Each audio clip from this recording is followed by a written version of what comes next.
વિરામ બાદ આપનું સ્વાગત છે। આપની સાથે ડોક્ટર સંજય સાળી જોડાયેલા છે, એમની સાથે વાતચીત કરીએ। ડોક્ટર, તમે જે ટેસ્ટની વાત કરી અને હમણાં થોડી વાર પહેલા પણ માધવબાગની જે વિશેષતાની વાત કરી, એમાં પણ લિપિડ પ્રોફાઇલ ટેસ્ટનું છે એ મહત્વ ખૂબ રહેલું છે।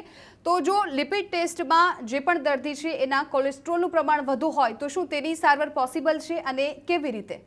ચોક્કસપણે પહેલાં તો આપણે એટલું તો સમજી ગયા છે કે લાઇફસ્ટાઇલ ડિસીઝ જે છે, બ્લડ પ્રેશર છે કે ડાયાબિટીસ છે કે કોલેસ્ટ્રોલ છે અથવા તો હૃદયરોગ છે, અને આપણે એટલું સમજીએ છીએ કે લાઇફસ્ટાઇલ ડિસીઝ છે। લાઇફસ્ટાઇલ ડિસીઝ એટલે આપણે જે ભોજન લઈએ છીએ અને એની સામે ભોજનનો જે ખર્ચ કરીએ છીએ ઉર્જા તરીકે, અને શરીર ઉર્જા તરીકે એનો ઉપયોગ કરે છે અથવા તો એને સ્ટોર કરી રાખે છે, આ 3 થી 4 પેરામીટરની અંદર લાઇફસ્ટાઇલને આપણે ડિફાઇન કરી શકીએ, વ્યાખ્યાયિત કરી શકીએ।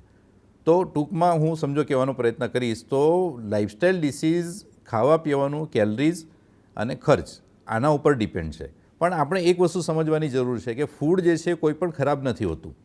હા, પણ જે ફૂડ છે, જે અન્ન છે, જે ભોજન છે, એ ભોજન મારા માટે કયા સમયે, કયા કન્ડિશનમાં, ક્યારે, કઈ ઉંમરમાં અને કયા સમયે મારા માટે કેટલા પ્રમાણમાં જરૂરિયાત છે, તો એ જ્યારે મને અન્ડરસ્ટેન્ડિંગ આવી જાય ત્યારે હું ચોક્કસપણે એની વ્યવસ્થિત સારામાં સારી પરિયોજના કરી શકું, પ્લસ એ ફૂડનો ધાર્યો જે પરિણામ જે જોઈએ એ હું લઈ શકું છું।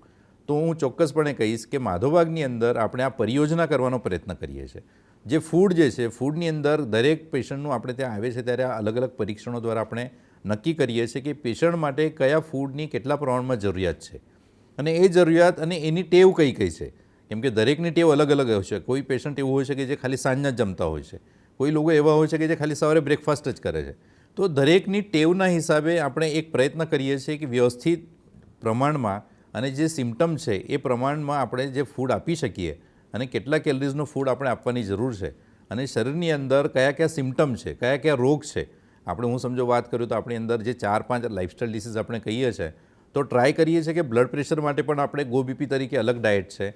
સમજો આપણે વજન વધારે હોય તો સ્વાસ્થ્યમ તરીકે આપણી પાસે અલગ ડાયટ આપણે પરિયોજના કરી શકીએ છીએ। હૃદયરોગ જે છે, હૃદયરોગ માટે પણ આપણે રિવર્સ કરીને ડાયટ છે જેની આપણે પરિયોજના કરી શકીએ છીએ। ડાયાબિટીસ છે, ડાયાબિટીસ માટે પ્રમેય નામનું ડાયાબિટીસ છે ડાયટ છે, એની પરિયોજના આપણે કરી શકીએ। એટલે ટૂંકમાં હું કહેવાનો પ્રયત્ન કરીશ કે એલડીએલ કોલેસ્ટ્રોલ અથવા લિપિડ પ્રોફાઇલ અથવા કોલેસ્ટ્રોલનું પ્રમાણ જ્યારે શરીરમાં અલગ અલગ પ્રમાણમાં વધી જતું હોય અથવા ઘટી જતું હોય તો આપણે એનો ઉત્તર શોધવાનો પ્રયત્ન આહાર પરિયોજનામાં કરીએ છીએ અને એપ્રોપ્રિએટ દર્દીના હિસાબે જ્યારે જે ડાયટની જરૂર હોય એ આપણે ડાયટ પ્લાન કરીએ છીએ અને એમને ડાયટ સજેસ્ટ કરીએ છીએ।